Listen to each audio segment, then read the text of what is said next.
แต่นี่วันนี้สตาร์ทจีตีเมตรัยปอดมีสำคัญนะปรกประลมไทยอังกีนี้รูมีนอังปีก็จะบอกอ่างทาตะครามจุลุได้สำหรับปลาไปบอชนอดหนุกมันเจีย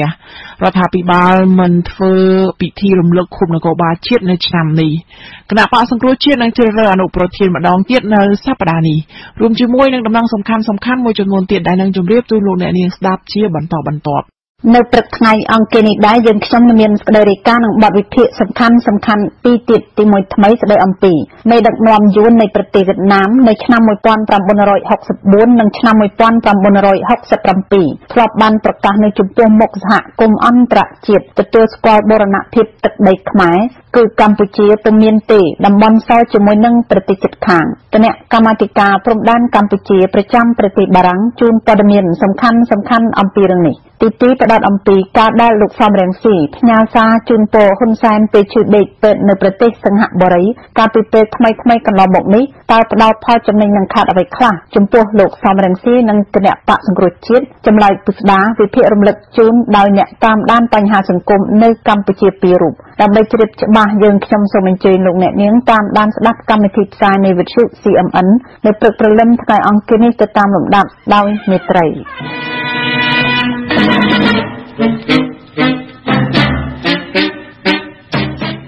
จะกระจับแล้วในการวิธีปอดมีนประจำไงระบบวิชุเซียมอันในปรกประเริ่มไงอังกฤษนี้ขยมสาวม้าสมจุนคลอมซาปุสดาแต่ตามลมดับโดยต่อเติร์คณะกรรมการชี้เรียบจำการบอชนอตบันเลิกล้างทาการเพื่อแต่ตัดทำกลุ่มรูทำไมสำหรับการปราบปรามขนมการบอชนอตกรมปรึกษาคมสังกัดในเปรขังมกวงหางทาลกมันแจนุตีการหาอ่างอย่างโดยเฉพาะเพื่อล้างไว้ไทยบรรทอปีเนี่ยน้องปีโกโจโบบันปรับเนสาปอดดำเนินทาตัดนำกลุ่มรูได้ดาวดาวกรมหุนผลิตตัดน้ำไอ้ลบเจ้าได้ปลาตัดนำเหยียบสอเนี่ยน้องปีโกโจโบละครปุถีมีประสานในไทยจำตีดับปราบไข่อุสเพียธาตักน้ำจุลุได้ดาวโกโจบอบัญชีติงปีประเทศเดียจำนวนบวนเมินประมวยปอนประมรอยดับสำหรับปราบปรามของการบอชนอตคมสังกัดในเปขังมกบางวินจูมกดอลกัมพูชีหาวได้ทาตักน้ำนี้โกโจบอนังเถื่อแต่สารบ้องจุ่มวยนังตักน้ำเลียบสะเคยทาลูกบัญชีโนตีได้ลูกทางกลุ่มเอาขณะปะนโยบายเนียนนี้นังประชีปรอดมาจากชนอตเมืองกาปริบารามอมปีกาทนายนี้ยังงาก็ได้ลูกห้องปทีกับบ้านอมปีวันนี้เอาขณะปะนโยบายแต่งองการมันเป็นรัฐปิบ้านังมาจากจุ่มนวยอันตรเจียโจร่วมทัวร์ปีศาจตักนำจุลุได้ครั้งเลิศชิมวยโกโจบอนักไงที่ดาวปรำปีขายอุสเพียขังหมกผ่องได้เนี่ยน้องปีขณะปะประเจียทัปไตมูลฐานลูกสามเอ็นมินประสาทาบอลนักไงที่ดาวปรำปีขายอุสเพียขังหมกนี้โกโจบอเฟิร์แต่ตักนำจุลุได้นุดาวลบมันจะเรียกแม้นคือจิการอดำใบกลมเอาเนี่ยนโยบายโยกแต่เจาะดักในตะวินตะมกโดยการบอลช็อตนำปีปอนดับใบยังนาก็ได้ลูกท้าดับใบตกจัดหนึ่งทัวร์การจืดเจี๊ยมนตรีองค์การสังคมซีเวิร์ทัวร์การเลือปัญหานี้ระดับเนี่ยงี้ตามด้านการอนุวัตเจ็ดได้ในตามเหมือนโดยหรือการยาไลบอชนอตดำใบไอเดิงท่าตักน้ำจุลุได้แต่โกโจบอยกตัวปลาในขนมไทยบอชนอตคุมสังกัดโนจิตน้ำหลบมันเรียหรืออย่างหา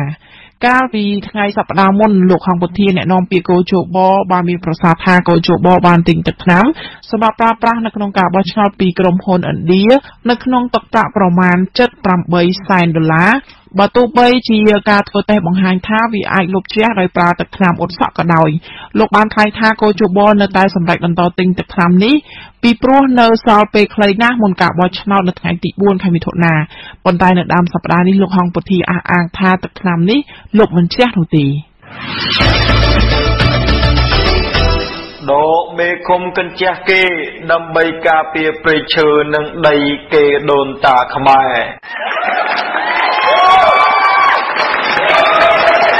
ที่รัฐมนตรีกระทรวงมหาดไทยทารัฐปิบาลปุ่มบานประรบมิตรติงรวมเลิกขบอนุสาวรีย์เลิกที่70 ปีในไงกำนัดนกบาลเชียนูเตในชามนี้โดยทากองกำลังเตรียมเรียบจอมครูและซาสันติสุขและการเรียบจอมการบอชนันในปีขังมกขนมลิขัดจูนปอจะไงติดดับปรามขายอุสเพียกระทรวงมหาดไทยบานในดังทาชามปีปอนดับปรามปีรัฐปิบาลปุ่มบานเรียบจอมมิตรติงรวมเลิกขบอนุสาวรีย์ขบเลิกตี70 ปีชามไงบังการกองกำลังนกบาลเชียดับประมวยอุสเพียมวยปอนประมวยรอยสายสปรัง 16ឧសភា2017នោះទេដោយថាកងកម្លាំងនគរបាលត្រូវត្រៀមខ្លួនបំពេញមុខងារក៏ដូចជាការទទួលខុសត្រូវធានាសន្តិសុខសម្រាប់ដំណើរការរៀបចំការបោះឆ្នោតក្រុមប្រឹក្សាឃុំសង្កាត់នាពេលខាងមុខក្នុងនោះដែរលោកក៏បានបញ្ជាទៅដល់កងកម្លាំងនគរបាលទាំងអស់ត្រូវធ្វើការសហការជាមួយគយជប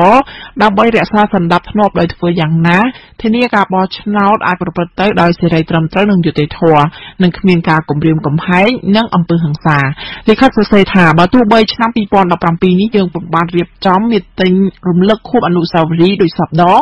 ដោយអាស្រ័យលើភាពមមាញឹកនៃការងារក៏ដូចជាការទទួលខុសត្រូវធានាសន្តិសុខសម្រាប់ដំណើរការរៀបចំការបោះឆ្នោតជ្រើសរើសក្រុមប្រឹក្សាគុំសង្កាត់អាណត្តិទី4រាជរដ្ឋាភិបាលក៏ដូចជាក្រសួងមហាផ្ទៃពុំបានបំភ្លេចនៅទិវានៃការចងចាំជាប្រវត្តិសាស្ត្ររបស់អង្គប្រតិបត្តិច្បាប់ដែលបានចាប់បដិសន្ធិក្រោមស្នាព្រះហស្ថរបស់ព្រះករុណាព្រះបាទសម្ដេចព្រះនរោត្តមសីហនុព្រះមហាវីរក្សត្រព្រះបរមរតនកោដ្ឋបានឡើយនៅក្នុងឱកាសខួបលើកទី72នេះលោកសខេងក៏បានជូនពរនិងលើកសរសើរពីការរក្សាសន្តិសុខរបស់កងកម្លាំងនគរបាលកម្ពុជាដែលបានរក្សាដល់សណ្ដាប់ធ្នាប់សង្គមមួយដែលល្អប្រសើរនិងមានស្ថិរភាពនយោបាយបញ្ជាបាននូវភារវកម្មនិងការបង្កចលាចលសង្គមក៏ដូចជាបដិវត្តពណ៌ដែលបានធានាដោយសន្តិភាពទូទាំងប្រទេសកម្ពុជាផងដែរគូបញ្ជាក់ផងដែរថាទិវាខួបអនុស្សាវរីយ៍ថ្ងៃកំណើតនគរបាលជាតិ16ឧសភាត្រូវបានប្រារព្ធធ្វើឡើងស្ទើរជារៀងរាល់ឆ្នាំនៅទីស្តីការក្រសួងមហាផ្ទៃដើម្បីរំលឹកពីការកកើតឡើងនៃនគរបាលជាតិកម្ពុជាថ្ងៃទី16ខែឧសភាឆ្នាំ1945វិទ្យុ CMN បម្រើប្រជាជាតិខ្មែរគណៈបកសង្គ្រោះជាតិនឹងបើកកិច្ចប្រជុំជ្រើសរើសអនុប្រធានម្ដងទៀតបន្ទាប់ពីក្រសួងមហាផ្ទៃប្រកាសទទួលស្គាល់លក្ខន្តិកៈថ្មីរបស់គណៈបកមន្ត្រីជាន់ខ្ពស់នឹងជាតំណាងរាស្ត្ររបស់គណៈបកសង្គ្រោះជាតិលោកប៉លហំបានឲ្យដឹងនៅថ្ងៃច័ន្ទថាគណៈបកនេះនឹងបើកកិច្ចប្រជុំគណៈកម្មាធិការនយោបាយម្ដងទៀតនៅថ្ងៃទី17ខែឧសភាដើម្បីជ្រើសរើសអនុប្រធានបកតបតាមការស្នើរបស់ក្រសួងមហាផ្ទៃលោកបានមានប្រសាសន៍ថាការបើកកិច្ចប្រជុំនយោបាយលើកនេះគឺដើម្បីឲ្យមានភាពត្រឹមត្រូវតាមនីតិវិធីដែលមានចែងនៅក្នុងលក្ខន្តិកៈគណៈបកកាលពីថ្ងៃទី3ខែឧសភាកន្លងទៅក្រសួងមហាផ្ទៃបានទទួលស្គាល់លក្ខន្តិកៈប្រកាស47ថ្មីរបស់គណៈបកសង្គ្រោះជាតិដែលគណៈបកនេះបានធ្វើសមាជកាលពីចុងខែមេសាឆ្នាំ2017ដោយកែប្រែទៅជាប្រកាស47ថ្មីមួយប៉ុន្តែក្រសួងនៅមិនទាន់បានទទួលស្គាល់អនុប្រធាន3រូបរបស់គណៈបកសង្គ្រោះជាតិកាលពីថ្ងៃទី25ខែមេសាឆ្នាំ2017គណៈបកសង្គ្រោះជាតិបានធ្វើសមាជម្ដងទៀតប៉ុន្តែមិនបានផ្លាស់ប្ដូរសមាជិកអនុប្រធានគណៈបក3រូបដែលរួមមានលោកប៉លហំលោកស្រីមួសុខួរនិងលោកអេងឆៃអៀងនោះទេកាលនោះក្រសួងមហាផ្ទៃលើកឡើងថាការជ្រើសរើសអនុប្រធាន3រូបកាលពីថ្ងៃទី2ខែមេសាឆ្នាំ2017គឺខុសនឹងលក្ខន្តិកៈថ្មីរបស់គណៈបកសង្គ្រោះជាតិត្រង់ប្រកាស47ថ្មីដោយក្រសួងថាការជ្រើសរើសនេះគឺហួសរយៈពេល30ថ្ងៃគិតចាប់ពីថ្ងៃលោកសំរងស៊ីលាលែងចេញពីតំណែងចលនានាងមើលអ្នកស្ដាប់ជាទីមេត្រីព័ត៌មានសំខាន់នៅព្រឹកព្រលឹមថ្ងៃអង្គារនេះដែលរាយការណ៍ជូនដោយនាងខ្ញុំសោមាសូមបញ្ចប់ត្រឹមតែប៉ុណ្ណេះដកមេឃុំអាងអំណាចដើម្បីបញ្ចប់ការភ័យខ្លាចរបស់រាជខ្មែរនៅទូទាំងប្រទេស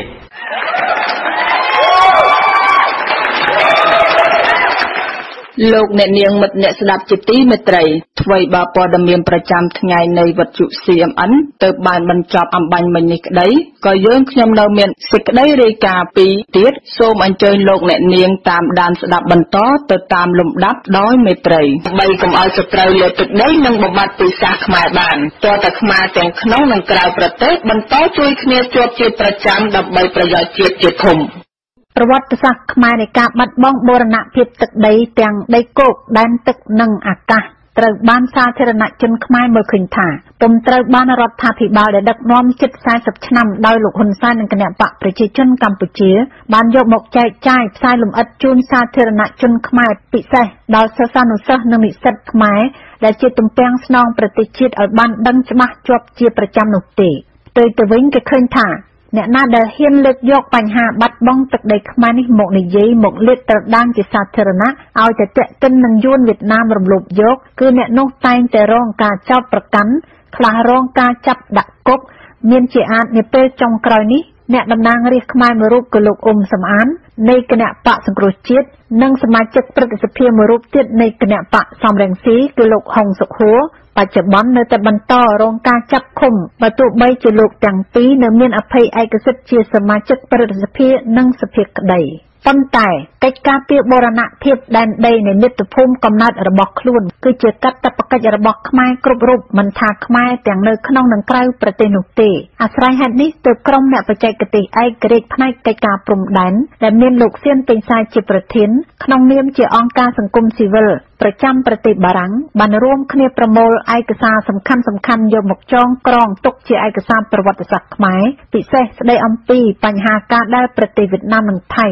នៅតែបន្តជ្រាបយកទឹកដីខ្មែរឥតឈប់ឈររហូតមកដល់បច្ចុប្បន្ននេះតើនៅមានព័ត៌មានសំខាន់អ្វីខ្លះអំពីបញ្ហានេះដែលលោកអ្នកនាងនៅមិនទាន់បានជ្រាបដើម្បីជ្រាបច្បាស់នាងខ្ញុំនឹងទុំនិងលោកគង់សម្រាប់សូមអានជូននៅអត្ថបទស្រាវជ្រាវដ៏លម្អិតមួយដែលជាលទ្ធផលនៃការស្រាវជ្រាវរបស់គណៈកម្មាធិការព្រំដែនកម្ពុជាប្រចាំប្រទេសបារាំង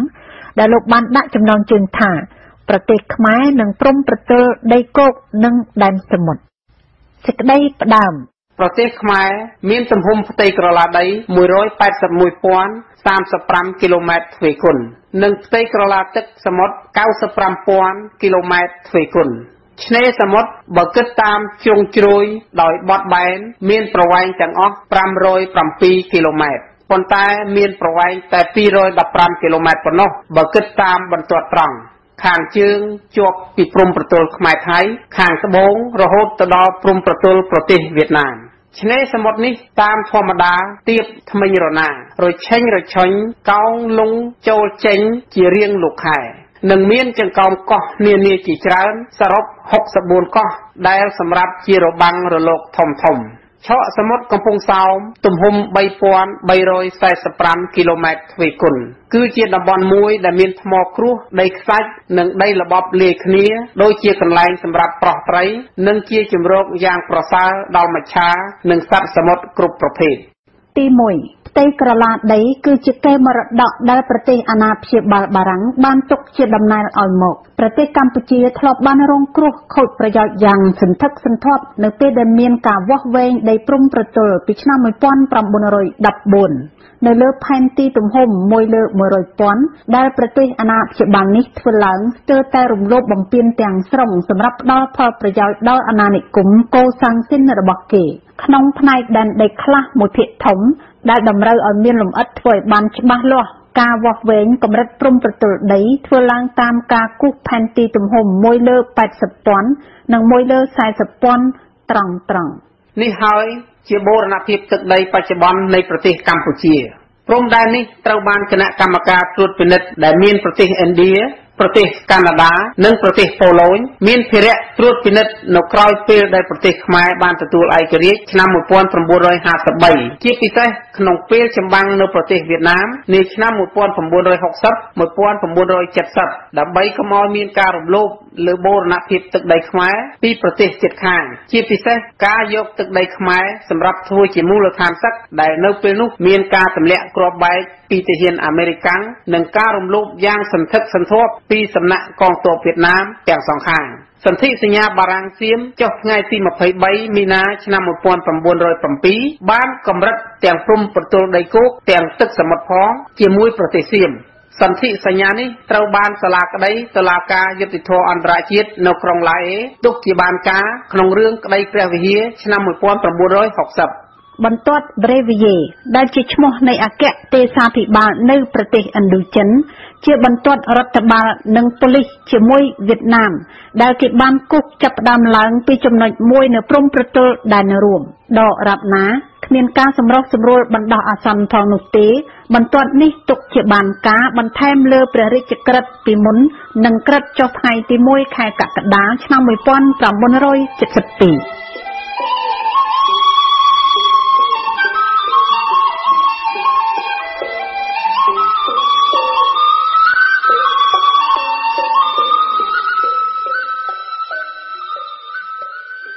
ព្រឹត្តិការណ៍សំខាន់ដែលទាក់ទិននឹងព្រំដែនដីគោកនៃព្រះរាជាណាចក្រកម្ពុជា ប្រទេសខ្មែរក្នុងនាមជាប្រទេសឯករាជ្យនៅឆ្នាំ 1953 ហើយដែលអង្គការសហប្រជាជាតិបានទទួលស្គាល់នៅឆ្នាំ 1954 នោះបានតម្កល់ទុកផែនទីមួយច្បាប់នៅទីនោះដែលបញ្ជាក់ពីអត្ថប្រយោជន៍របស់ខ្លួនមានការទាមទារជាច្រើនពីឆ្នាំ 1963 ដល់ឆ្នាំ 1969 ដែលសម្ដេចសីហនុកាលនោះជាព្រះប្រមុខរដ្ឋសុំឲ្យប្រទេសនានានៅក្នុងពិភពលោកព្រមទទួលស្គាល់បូរណភាពទឹកដីប្រទេសខ្មែរសម្រាប់បញ្ចប់ចំនួនព្រំដែនទាំងអស់ជាមួយអ្នកជិតខាងជាពិសេសប្រទេសវៀតណាមពេលកំពុងមានចម្បាំងគេអាចកត់សម្គាល់បាននៅការចំណេញយ៉ាងសម្បើមដែលត្រូវបានទៅវៀតណាមបើទោះជាយ៉ាងនេះក៏ដោយប្រទេសកម្ពុជានៅតែព្រមទទួលយកព្រំដែនដែលជាមរតករបស់អាណានិគមបារាំងនៅក្នុងបំណងរក្សាសន្តិភាពជាមួយប្រទេសជិតខាងគេត្រូវកត់សម្គាល់ថានៅថ្ងៃទី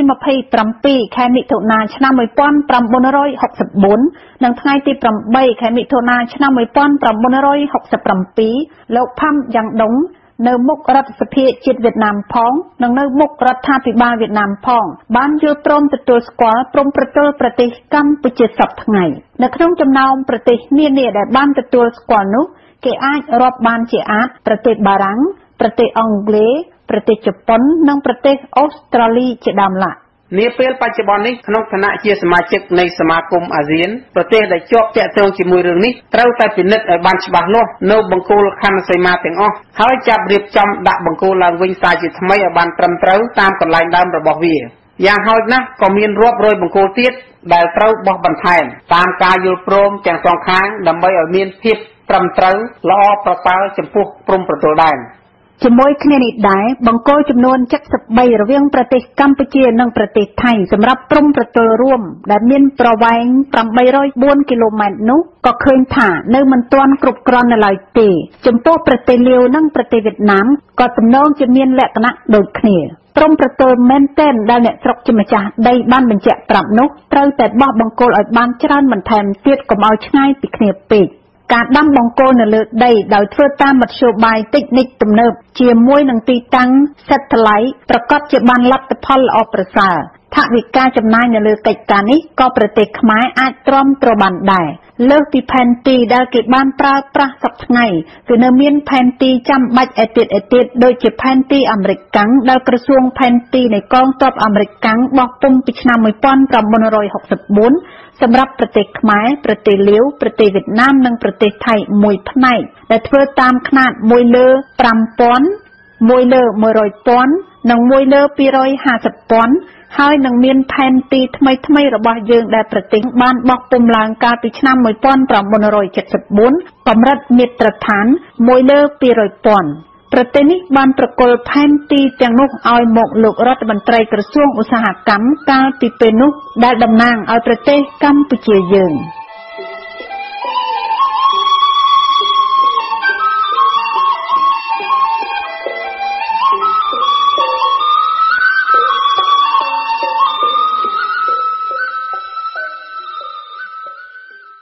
លោកអ្នកនាងមិនស្ដាប់ជាទីមេត្រីអំបញ្ញមិញលោកអ្នកនាងទើបតែបានស្ដាប់អត្ថបទស្រាវជ្រាវរបស់គណៈកម្មាធិការព្រំដែនកម្ពុជាប្រចាំប្រទេសបារាំងដែលយើងខ្ញុំដកស្រង់ចេញពីសៀវភៅដែលលោកស៊ិនពេញសែនិងសហការីរបស់លោកបានប្រែសម្រួលពីភាសាបារាំងបោះពុម្ពផ្សាយនៅឆ្នាំ 2001 តើនឹងមានព័ត៌មានសំខាន់អ្វីខ្លះទៀតដែលលោកអ្នកនាងនៅមិនទាន់បានជ្រាបដើម្បីជ្រាបច្បាស់សូមលោកអ្នកនាងកុំភ្លេចវិលមកតាមដានស្ដាប់នាទីស្វែងយល់អំពីបូរណភាពនិងអធិបតេយ្យភាពជាតិខ្មែរដែលវិទ្យុ CMN តែងតែផ្សាយជូននៅរៀងរាល់ថ្ងៃអង្គារសូមអរគុណព្រឹត្តិការណ៍សំខាន់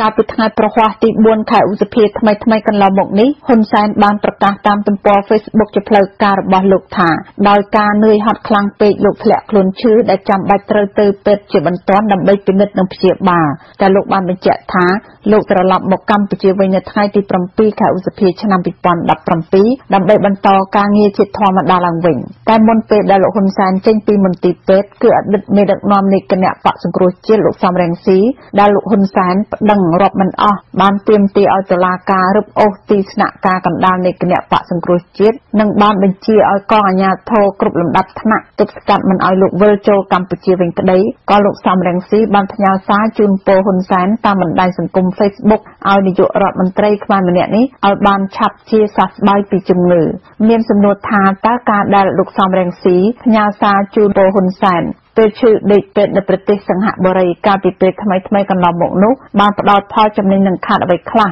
ចំពោះលោកសំរងស៊ីនិងគណៈបកសង្គ្រោះជាតិចម្លើយពុស្ដាវិភាគជូនដោយអ្នកតាមដានបញ្ហាសង្គមកម្ពុជា2រូបដែលរាយការណ៍ជូនដោយនាយកព័ត៌មាននៃវិទ្យុ CMN កញ្ញាបញ្ញភាដូចតទៅនេះអ្នកវិភាគថាសាររបស់លោកហ៊ុនសែននិងលោកសំរងស៊ីឆ្លើយឆ្លងគ្នាជាលក្ខណៈឯកជនមិននាំឲ្យមានការឯកភាពជាតិទូលំទូលាយនោះទេនៅទីបំផុតគូបដិបកនយោបាយដ៏ជឿជាក់ជាមួយគ្នាបានសម្រេចផ្ដោតផ្ដងសារឆ្លើយឆ្លងជាថ្មីលើកដំបូងបន្ទាប់ពីលោកសំរងស៊ីបានចាក់ចេញពីប្រធានគណៈបកសង្គ្រោះជាតិដោយសារតែបរិបទខ្លាំងនៅកម្ពុជាលោកហ៊ុនសែនប្តឹងផ្ដាល់ឡើងតុលាការឲ្យបង្គាប់ឲ្យសភាតាក់តែងច្បាប់ឃាតឃាំងមេបកនេះមិនឲ្យធ្វើនយោបាយទៀតផ្ដើមឲ្យមានការឆ្លើយតបពីលោកហ៊ុនសែនគឺលោកសំរងស៊ីបានបញ្ជូនសារតាម Twitter របស់លោកជូនពរជូនទៅលោកនាយករដ្ឋមន្ត្រីហ៊ុនសែនដែលកំពុងតែសម្រាប់ព្យាបាលជំងឺនៅប្រទេសសង្ហបុរីឲ្យឆាប់ជាសះស្បើយសាររបស់លោកសំរងស៊ីប្រាប់ពាក្យថាការជូនពររបស់លោកគឺអស់ពីដួងចិត្តនិងស្មោះស្ម័គ្រជូនចំពោះលោកហ៊ុនសែនផ្ដើមត្រឡប់មកវិញលោកហ៊ុនសែនក៏បានអរគុណអតីតមេបកប្រឆាំងរូបនេះហើយជូនពរឲ្យលោកសំរងស៊ីនិងគ្រួសារមានសុខភាពល្អសាររបស់អ្នកទាំងពីរទោះបីជាខ្លីបន្តិចក្តីតែយ៉ាងហោចណាស់ក៏ធ្វើឲ្យមានការភ្ញាក់ផ្អើលបន្តិចបន្តួចដល់មជ្ឈដ្ឋានអ្នកតាមដាននយោបាយនៅកម្ពុជាលើបណ្ដាញសង្គមក៏មានការសាសងគ្នាពីរឿងនេះដែរអ្នកខ្លះថាជាល្បែងនយោបាយថ្មីមួយទៀតរបស់លោកសំរងស៊ីតែអ្នកខ្លះទៀតថាអ្វីដែលលោកហ៊ុនសែនអរគុណលោកសំរងស៊ីគឺជាការបញ្ចេញទស្សនៈផ្សះផ្សាជាតិកម្រិតទាបបំផុតសម្រាប់អ្នកវិភាគវិញហាក់ដូចជាយល់ឃើញដូចនេះផងដែរលោកច័ន្ទវិបុលបណ្ឌិតវិទ្យាសាស្ត្រនយោបាយនិងជាអ្នកឯកទេសខាងអភិបាលកិច្ចប្រជាធិបតេយ្យបានផ្ដល់បទសម្ភាសន៍ជាមួយនឹង CMN ថាសាររបស់គូបដិបកអ្នកទាំងពីរនេះឆ្លុះបញ្ចាំងពីរឿងឯកជនច្រើនជាជាងរឿងជាតិតែលោកទទួលស្គាល់ថាវាគឺជាសញ្ញាណដ៏ល្អសម្រាប់អ្នកទាំងពីរដែលនៅតែបន្តនិយាយរកគ្នានៅក្នុងនាមជាអ្នកនយោបាយដូចគ្នាក្នុងស្ថានភាពលោកសំរងស៊ីនៅពេលនេះលោកមិនមែនជាប្រធានគណៈបក្សសង្គ្រោះជាតិទេអញ្ចឹងសារនៅពេលនេះមិនមានអត្តពលអីទៅដល់ការបង្កើតទំនាក់ទំនងល្អរវាងគ្នានឹងគ្នាវិញដូចដើមតែប្រសិនបើសារនេះយើងមើលឃើញអាចបង្កើតជាទូទៅយើងឃើញថាជាសញ្ញាណល្អប៉ុន្តែអ្វីដែលជាការបារម្ភរបស់យើងដោយតែស្ថានភាពរបស់លោកសំរងស៊ីនៅពេលនេះអាចបង្កើតសញ្ញាណពីរផ្សេងគ្នាសញ្ញាណទី1អាចធ្វើឲ្យការយល់ច្រឡំពីសំណាក់គណៈបក្សសង្គ្រោះជាតិដែលបច្ចុប្បន្នលោកសំរងស៊ីមិនមែនជាអតីតដឹកនាំរបស់គណៈបក្សសង្គ្រោះជាតិទេអញ្ចឹងអាចបង្កើតឲ្យមានការយល់ច្រឡំពីព្រោះលោកសំរងស៊ីគាត់ជាអតីតប្រធានគណៈបក្សសង្គ្រោះជាតិសប្តាហ៍នេះមិនមែនជាប្រធានគណៈបក្សសង្គ្រោះជាតិទេទី1ទី2ទៀតប្រសិនបើយើងមើលក្នុងប្រវត្តិសាស្ត្រនយោបាយយើងមើលឃើញមានភាពផ្អើលរវាងលោកសំរងស៊ីជាមួយនឹងគណៈបក្សជាប្រជាជនផ្សេងទៀតនៅក្នុងឆ្នាំ2013ហើយយើងឃើញនៅពេលនោះគឺមានសារឆ្លើយឆ្លងល្អជាច្រើនក្នុងនាមលោកសំរងស៊ីជាប្រធានគណៈបក្សប៉ុន្តែក្រោយមកទៀតយើងឃើញថាមានការចំអកឡកលុយរវាងគណៈបក្សទាំងពីរកើតឡើងបន្តពីពេលនោះអញ្ចឹងវាជាសញ្ញាល្អជាទូទៅប៉ុន្តែខ្ញុំមិនអាចធ្វើសេចក្តីសន្និដ្ឋានបានថាតើមានការយល់ច្រឡំដែរទេចំពោះសារនេះអញ្ចឹងប្រសិនបើមានការយល់ច្រឡំទី1ពីគណៈបក្សសង្គ្រោះជាតិទី2ពីអ្នកទទួលសារខ្ញុំឃើញថាវាអាចទៅជាអាវុធដើម្បីបង្កើនទៅនឹងអំពើគេហៅថាអហិង្សានយោបាយទៅវិញទេប្រសិនបើ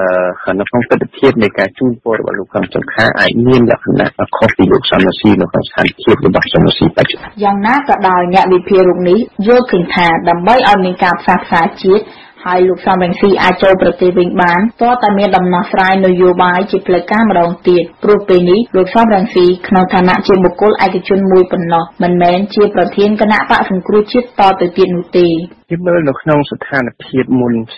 ការបែកការចាក់ចេញពីលោកពីគណៈបក្សសង្គ្រោះជាតិរបស់លោកសំរងស៊ីហើយយើងឃើញនៅពេលនោះមិនតាក់ទងនឹងរបៀបធ្វើការរបស់លោកសំរងស៊ីទេនៅពេលនោះគឺយើងឃើញជាទូទៅគឺការឡើងដោយសារតែចំនួននយោបាយរវាងគណៈបក្សទាំងពីរហើយយើងឃើញថាការកើតឡើងនេះដោយសារតែ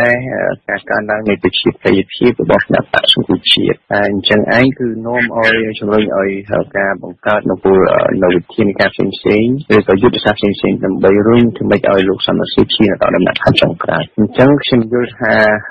ការបោះឆ្នោត2017នេះខែ6យើងជិតមកដល់ហើយការបោះឆ្នោតនៅក្នុងឆ្នាំ2018ក៏ទៀតដែរខ្ញុំឃើញនៅក្នុងស្ថានភាពនេះប្រសិននៅក្នុងករណីដែលលោកសំរងស៊ីអាចធ្វើត្រឡប់មកធ្វើជាប្រធានគណៈបក្សសង្គ្រោះជាតិឬមេដឹកនាំគណៈបក្សសង្គ្រោះជាតិស្អែកថ្មីនៅក្នុងស្ថានភាពរយៈពេលខ្លីនេះខ្ញុំគិតថាពិបាកក្នុងការកាត់ឡើងប៉ុន្តែខ្ញុំបញ្ជាក់មួយសារទៀតនៅក្នុងស្ថានភាពនយោបាយរបស់កម្ពុជាតែពេលខ្លះយើងមានការលំបាកក្នុងការធ្វើការវិតម្លៃព្រោះថាគណៈប្រធានគណៈគណៈបក្សភិជាច្រើនគឺគាត់ឲ្យតម្លៃទៅលើផលប្រយោជន៍នយោបាយរបស់គាត់រៀងខ្លួនអញ្ចឹងរឿងមួយចំនួនអាចកើតមានតែខុសពីការគិតទៅវិញប៉ុន្តែបើយើងមើលទៅលើសេណារីយ៉ូមើលទៅលើប្រវត្តិសាស្ត្រមើលទៅលើស្ថានភាពនៃការបោះឆ្នោតក្នុងឆ្នាំនេះឆ្នាំក្រោយពាក្យមកដល់ហើយខ្ញុំឃើញថាការវិលត្រឡប់មកវិញជាប្រកបដីរបស់លោកសំរងស៊ីក្នុងស្ថានភាពក្នុងដូចអតីតកាលខ្ញុំគិតថាមានការលំបាកក្នុងការកាត់ឡើងណាចាលោកពូបាននិយាយតទៅនឹងការវិលត្រឡប់របស់លោកសំរងស៊ីថាអាចមានលទ្ធភាពឬមិនមានលទ្ធភាពហើយក៏ប៉ុន្តែលោកសំរងស៊ីក៏បានធ្លាប់សន្យាថាគាត់នឹងមកប្រទេសកម្ពុជាវិញហ្នឹងឲ្យបានមុនការបោះឆ្នោតហើយពេលហ្នឹងគាត់ជាប្រធានគណៈបកតែពេលនេះគាត់ពុំមែនជាប្រធានគណៈបកទេតែការសន្យានេះមានតម្លៃដែរឬទេលោកពូយើងឃើញថានេះជាយុទ្ធសាស្ត្ររបស់មេដឹកនាំគណៈបកដែលគាត់តែងតែចង់បង្ហាញអំពីការបន្តភាពក្លាហានរបស់គាត់ដើម្បីចូលរួមចំណែកទៅដល់ការមិនធ្វើឲ្យការបាក់ចិត្តពីសំណាក់អ្នកគ្រប់គ្រងរបស់គាត់តែឬក៏សាធារណជនប៉ុន្តែយើងឃើញថាពីរដងហើយដែលក៏បន្តដោយសារធ្វើកិច្ចសន្យាធ្វើការសន្យាជាទូទៅជាមួយសមាជិករបស់គាត់ប៉ុន្តែគាត់មិនអាចធ្វើបានទេមានន័យថាគាត់មិនបានចូលមកសពកម្មវិធីវិញទេអញ្ចឹងនៅក្នុងស្ថានភាពនេះទោះបីជាគាត់ចូលមកខ្ញុំមើលក្នុងស្ថានភាពនេះតែទោះបីជាលោកសំរងស៊ីចូលឬមិនចូលអត់មានអីសំខាន់សម្រាប់កម្មវិធីទេទីទូទៅសន្ទុះសម្រាប់មិនមានអីសំខាន់សម្រាប់គណៈបកគាត់ទេឬក៏មិនមានអីសំខាន់ជាមួយនឹងបញ្ហាការប្រកួតប្រជែងនយោបាយទេប្រសិនបើយើងធ្វើការប្រៀបធៀបជាមួយនឹងស្ថានភាពរបស់លោកសំរងស៊ីកាលពីពេលដែលគាត់នៅជាប្រធានគណៈបក្សសង្គ្រោះជាតិលោកសំរងស៊ីអតីតរដ្ឋមន្ត្រីក្រសួងហិរញ្ញវត្ថុលោកគឺជាអ្នកនយោបាយជាតិនិយមពីចលនាមួយរបស់ហ៊ុនស៊ិនប៉ិចដែលប្រឆាំងការឈ្លានពានរបស់វៀតណាមអ្នកនយោបាយរូបនេះមានឈាមជ័រជាតិនិយមជ្រៅជ្រះហើយរើសអើងជាតិសាសន៍ទៀតផងព្រោះលោកជាអ្នកការពារជាតិសាសន៍ខ្មែរច្រើនជាងបើប្រៀបធៀបទៅនឹងលោកហ៊ុនសែនដែលគេធ្លាប់ហៅថាជាមេដឹកនាំដែលទីក្រុងហាណូយលើកបន្ទប់លោកហ៊ុនសែនមិនដែលនិយាយពាក្យថាយួនមួយម៉ាត់នោះទេគឺមានតែពាក្យថាវៀតណាមជាប់ជានិច្ចដែលខុសពីលោកសំរងស៊ីពោលពាក្យមួយម៉ាត់ណាក៏ថាយួនផងដែរបើអ្នកទាំងពីរមានចរិតជាតិនិយមខុសគ្នាតើអាចជានានឹងគ្នាបានវិញដែរឬទេចំនួនរវាងអ្នកទាំងពីរត្រូវបានមើលឃើញថាផ្ដើមចេញពីគំនិតជាតិនិយមដូចនេះលោកសំរងស៊ីថាបើលោកកាន់អំណាចលោកនឹងដោះស្រាយបញ្ហាអន្តោប្រវេសន៍វៀតណាមនិងបញ្ហាព្រំដែនចំណែកលោកហ៊ុនសែនដែលឧស្សាហ៍ទៅធ្វើទស្សនកិច្ចនៅប្រទេសវៀតណាមតែងតែទទួលការណែនាំពីមេដឹកនាំវៀតណាមឲ្យការពារផលប្រយោជន៍របស់ប្រជាជនវៀតណាមដែលនៅកម្ពុជាត្រង់នេះក៏ជាផ្នែកមួយដែលធ្វើឲ្យអ្នកទាំងពីរមាននិន្នាការជាតិនិយមខុសគ្នាផងដែរហើយពិបាកនឹងរស់នៅជាមួយគ្នាបានណាស់លើកលែងតែពួកគាត់ជំរុញភាពប្រកួតប្រជែងជាមួយគ្នាចោលទាំងអស់លោកបណ្ឌិតមេនីពិនិត្យឃើញថាសាររបស់លោកសំរងស៊ីនិងលោកហ៊ុនសែនមានកម្រិតជាតិនិយមតិចតួចបំផុតនៅពេលនេះលោកចង់និយាយថាជារឿងឯកជនសុទ្ធសាធតែផ្ទុយទៅវិញសារនយោបាយនេះអាចនាំទៅរកការជៀនលាននឹងគ្នាឡើងវិញបើពួកគាត់បញ្ចប់ការប្រកួតប្រជែងលើចំណុចគុណវិបត្តិមួយចំនួនរបស់ប្រទេសជាតិសម្រាប់លោកមេនីលោកសំរងស៊ីអាចវិលចូលប្រទេសវិញក្រោយការបោះឆ្នោតក្រុមប្រឹក្សាគុំសង្កាត់ហើយការវិលមកវិញនេះក៏ផ្ដើមចេញពីសារនយោបាយដ៏ខ្លីនេះផងដែរអ្វីដែលខ្ញុំតាមមើលពីមុនមកទំនាក់ទំនងរវាងមេដឹកនាំទាំងពីរនេះដែលគឺខ្លះខ្លាយទៅជាប្រឆាខ្ញុំមើលទៅវាជាអត្តចរិតរបស់ពលច្រើនជាជាងកិច្ចការទំនាក់ទំនងណាហើយក្រោយពីរឿងបកគលនឹងចេះតែមានការតទល់គ្នាទៅវិញទៅមកទៅវាទៅជាប៉ះពាល់ទៅដល់រឿងធំៗណាខ្ញុំមានការលើកទឹកចិត្តណានៅពេលដែលខ្ញុំឃើញនៅរដ្ឋសំរងស៊ីពិសេសជានិស្សិតដើម្បីជូនពរសម្ដេចនាយកហើយសម្ដេចនាយកបានឆ្លើយតបទៅវិញគាត់ថានេះជាកាយវិការមួយដែលអ្នកដឹកនាំខ្មែរមិន មែនត្រឹមតែចំនួននេះគឺទៅចំនួនក្រោយទីក៏ត្រូវប្រកាន់យកដែរថាយើងចែកឲ្យជារឿងបុគ្គលហើយនឹងជាមួយនឹងមនុស្សជាតិបាទហើយការដឹងសុខទុក្ខគ្នាការផ្ដល់ភាពកក់ក្ដៅគ្នាទៅវិញទៅមកវាជារឿងសំខាន់បាទមិនមែនជាការគម្រាមគ្នាទៅវិញទៅមកនិយាយមិនបានគម្រាមចាប់ដាក់គុកឬក៏ដាក់ទោសទណ្ឌអីអានោះបានន័យថាអ្នកដឹកនាំអត់ទាន់ចេះផ្ដល់ភាពកក់ក្ដៅឲ្យគ្នាទេបាទការទីទានគ្នាការរិះគន់គ្នាយើងគិតថាចិត្តឲ្យវាមានជីវិតរស់នៅក្នុងសង្គមមួយតាមបែបប្រជាធិបតេយ្យទៅហើយកាលណាអ្នកណានិយាយរិះគន់ទៅយើងក៏ត្រឹមបានការឆ្លើយតបបំភ្លឺគ្នាទៅវិញទៅមកទៅកុំឲ្យមានការសម្រៀងដាក់គុកឬក៏ដាក់ទោសទណ្ឌផ្សេងៗអាហ្នឹងយើងហៅថាការផ្ដល់ភាពកក់ក្ដៅឲ្យគ្នាទៅវិញទៅមករវាងអ្នកដឹកនាំហើយកាលណាអ្នកដឹកនាំមួយចេះផ្ដល់ភាពកក់ក្ដៅទៅឲ្យអ្នកដឹកនាំមួយទៀតអញ្ចឹងអ្នកដឹកនាំក្រោយមកឡើងមកក៏ចេះផ្ដល់ភាពកក់ក្ដៅទៅឲ្យអ្នកមួយទៀតក៏មិនមែនទៅយកស្របទាំងអស់ទេតែកក់ក្ដៅនេះគឺការមិនគម្រាមសម្រាប់គ្នាមិនដាក់គុកមិនចាប់ដាក់ទោសទណ្ឌគ្នាអញ្ចឹងទៅអានោះវាហៅថាកក់ក្ដៅអញ្ចឹងអ្នកដឹកនាំឲ្យទៅគឺណាដែលគាត់ឈប់កាន់អំណាចគាត់ខ្លាយទៅជាអ្នកប្រឆាំងម្ដងក៏គាត់គិតចឹងដែរទីក្នុងមានទីគណៈបព្វជិះគឺមានសិទ្ធិក្នុងការនិយាយអញ្ចឹងបើនិយាយទៅគឺមិនដែលមានទោសទណ្ឌចាប់ដាក់គុកអីទេណាមានការបកស្រាយហ្នឹងគឺគិតថាការល្អសម្រាប់អ្នកដឹកនាំហើយយើងសូមសរសើរទាំងសងខាងចាលោកអ៊ំគិតថាតើសារនឹងឬក៏មានសារបន្តទៀតអាចធ្វើឲ្យលទ្ធភាពនៃការចូលស្រុកលោកសំរងស៊ីនឹងបានដែរទេឬក៏ត្រូវការអ្វីខ្លះទៀតបន្ថែមទៀតចាខ្ញុំគិតថាបើសិនជាមេដឹកនាំទាំងពីរនៅរក្សាជំហរមួយកុំធ្វើការវិបហាគ្នាតាមបែបបុគ្គលនឹងខ្លាំងពេកហើយមានការប្រញាប់ប្រញាល់តាមបែបសួរសុខទុក្ខគ្នាទៅវិញទៅមកខ្ញុំមានជំនឿថាដំណោះស្រាយវានឹងអាចមានណាបើខ្ញុំមើលទៅពេលខ្លះសម្ដេចនាយកគាត់ហាក់ដូចជាមានចរិតក្តឹងក្តាំងមែនក៏ប៉ុន្តែមានកន្លែងខ្លះគាត់ក៏ឈ្មោះតែឈ្មោះពោះពីការស្មានដែលយើងធ្លាប់យើងបានគិតទៅណាបាទអញ្ចឹងសម្រាប់ខ្ញុំវិញខ្ញុំរកចាំលើទឹកចិត្តមិនទាន់ហ៊ានធ្វើអធិប្បាយទេដោយសារតែអ្នកដឹកនាំរបស់យើងនេះគាត់ច្រើនតែធ្វើការដោះស្រាយបញ្ហាផ្សេងៗទៅតាមអារម្មណ៍ដែលគាត់នឹកឃើញបាទអញ្ចឹងគាត់គឺអារម្មណ៍គាត់ល្អទៅរឿងស្អីយើងអាចយើងធ្វើមកវិញនៅក្នុងរយៈពេល24ម៉ោងដែលគាត់មានអារម្មណ៍គាត់ការតឹងឬស្ទើរតែ5នាទីម្ដងនេះគឺមានរឿងរ៉ាវកើតឡើងខ្លះចាចូលអង្គគាត់ថាភាពលោកអើនរវាងអ្នកទាំងពីរនឹងខុសគ្នាទៅព្រោះបច្ចុប្បន្នលោកសំរងស៊ីពុំមែនជាប្រធានគណៈបកទៀតទេចាបាទអានេះក៏វាជារឿងមួយល្អដែរនៅពេលដែលអាយដាមសំរងស៊ីគាត់បាននិយាយក្នុងនាមគាត់មិនមែនជាប្រធានគណៈបកប៉ុន្តែក៏អ្នកក្នុងនាមអតីតអ្នកដឹកនាំខ្មែរមួយដែរវាអាចបើកផ្លូវឲ្យអាយដាមសំរងស៊ីឲ្យយើងត្រឡប់មកវិញទៅហើយតែគាត់មិនបានទៅជាប្រធានគណៈបកគាត់នៅជាពលរដ្ឋសាមញ្ញក្នុងស្រុកអីក៏វាមិនមានបញ្ហាអីដែរហើយនៅក្នុងរដ្ឋធម្មនុញ្ញបាននិយាយច្បាស់ណាស់ពលរដ្ឋខ្មែរគ្រប់រូបមិនត្រូវមានអាចមានអាណាបានទទួលការងារទៅខ្លួនទេបើមានទៅគឺត្រូវទទួលទៅប៉ុន្តែថាឲ្យរដ្ឋាភិបាលទៅមានទួនាទីនេះទៅនឹងឯងចេញគឺក្នុងរដ្ឋធម្មនុញ្ញមួយទេបាទអញ្ចឹងការខាត់ខ្លួនមិនឲ្យពលរដ្ឋខ្មែរណាម្នាក់ចូលមកក្នុងស្រុកខ្លួនយើងខ្លួនឯងវិញអានឹងបានន័យថាអានឹងវាអត់ត្រូវទៅតាមច្បាប់ទេបាទជាចុងក្រោយក្មួយមានសំណួរមួយទៀតថាតើការសន្យារបស់លោកសំរងស៊ីដែលពីមុនគាត់ធ្លាប់សន្យាថានឹងវិលចូលប្រទេសកម្ពុជាវិញឲ្យបានមានការបោះឆ្នោតចូលមកដល់ហើយឥឡូវការបោះឆ្នោតខិតជិតចូលមកដល់ហើយគឺមិនដល់មួយខែទេតែពេលហ្នឹងយើងដឹងថាគាត់និយាយនៅក្នុងនាមគាត់ជាប្រធានគណៈបកហើយពេលនេះគឺមិនមែនទេការសន្យាមួយនេះមានតម្លៃដែរឬទេលោកអ៊ំខ្ញុំគិតថាបើសិនជាយើងនិយាយពីលទ្ធភាពនៃការបង្កើតមករបស់ឯកសារពីអភិសិទ្ធនឹងគឺបោះឆ្នោតគុំសង្កាត់នេះមានគិតដូចជាមិនស្គាល់អាចទៅរួចដែរថាប្រមាណនៅបោះឆ្នោតណាបើមានអាចទៅក្នុងក្រៅពីបោះឆ្នោតគុំសង្កាត់រួចនេះថាជាអាចមានពលល្អឡើងវិញខ្លះវាស្អែកទៅមានលទ្ធផលនៃការបោះឆ្នោតណាបាទចឹងមានចាំមានតរពីបោះឆ្នោតពីនេះត្រង់ឲ្យបោះឆ្នោតចំនួន20នេះខ្ញុំមិនទាន់រំពឹងថារឿងនេះអាចកើតឡើងទេចាទៅការសន្យារបស់គាត់នឹងអាចខូចប្រយោជន៍ដល់គណៈបកសង្គ្រោះជាតិដែរអត់ទេព្រោះដូចជាមិនមានអីជាខូចប្រយោជន៍ទេបាទព្រោះខ្ញុំគិតថាពលរដ្ឋទូទៅគឺចង់ថាមានរឿងថាកើតឡើងកន្លងមកហើយវាស្អីទៅជាអកតៈធំៗបាទខ្ញុំដូចជាមើលទៅតាមនេះវាមិនមានអីប៉ះពាល់ទៅដល់ការគ្រប់គ្រងរបស់សង្គមជាតិទេបាទបើមានគាត់ថាអាចនឹងទុកខោគណៈបកគឺជាតិធ្វើការយើងរឿងនេះមកវិញមកអីអានេះជារឿងមួយផ្សេងទៀតតែសម្រាប់អ្នកគ្រប់គ្រងសង្គមជាតិគឺដូចជាមិនទៅជាយកចិត្តទុកដាក់នឹងពាក្យនឹងប្រមាណនេះបាទយ៉ាងណាក៏ដោយគេដឹងថាលោកសំរងស៊ីមានសំណុំរឿងនៅតុលាការយ៉ាងតិចចំនួន7នៅក្នុងនោះលោកហ៊ុនសែនប្តឹងលោកសំរងស៊ីដល់ទៅ3ករណីតែជាមួយគ្នានេះ មជ្ឈដ្ឋានខ្លះយល់ឃើញថាអតីតប្រធានគណៈបកសង្គ្រោះជាតិរូបនេះទទួលបានការលើកលែងទោសពីព្រះមហាក្សត្រចំនួន4លើកមកហើយនោះក៏តាមរយៈសំណើរបស់លោកនាយករដ្ឋមន្ត្រីហ៊ុនសែនផងដែរតើទឹកចុងក្រោយការចូលមកប្រទេសវិញរបស់លោកសំរងស៊ីត្រូវពឹងលើលោកហ៊ុនសែនតទៅទៀតឬមួយក៏សហគមន៍អន្តរជាតិរៀបចំឲ្យលោកសំរងស៊ីវិលចូលប្រទេសវិញឬយ៉ាងដូចម្តេចប្រសិនបើសម្លេងគាំទ្ររបស់គណៈបកសង្គ្រោះជាតិបានយ៉ាងច្រើននៅក្នុងការបោះឆ្នោតឃុំសង្កាត់ថ្ងៃទី4មិថុនាខាងមុខនេះដែលជាសញ្ញាបញ្ជាក់ថា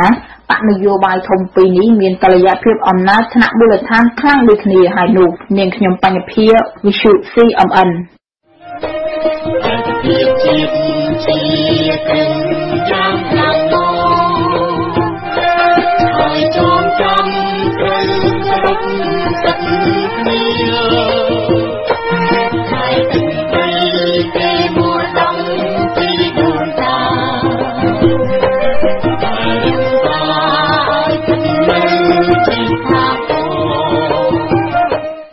លោកអ្នកនាងមិត្តអ្នកស្ដាប់ជាទីមេត្រីមុននឹងបញ្ចប់កម្មវិធីផ្សាយនៅព្រឹកនេះនាងខ្ញុំវតីនិងសហការីរបស់យើងខ្ញុំសូមបួងសួងសូមឲ្យលោកអ្នកនាងមិត្តអ្នកស្ដាប់ទាំងអស់ប្រកបតែសេចក្តីសុខសិរីសួស្តីនិងជោគជ័យគ្រប់ជំហានយើងខ្ញុំអរគុណនិងសូមជម្រាបលា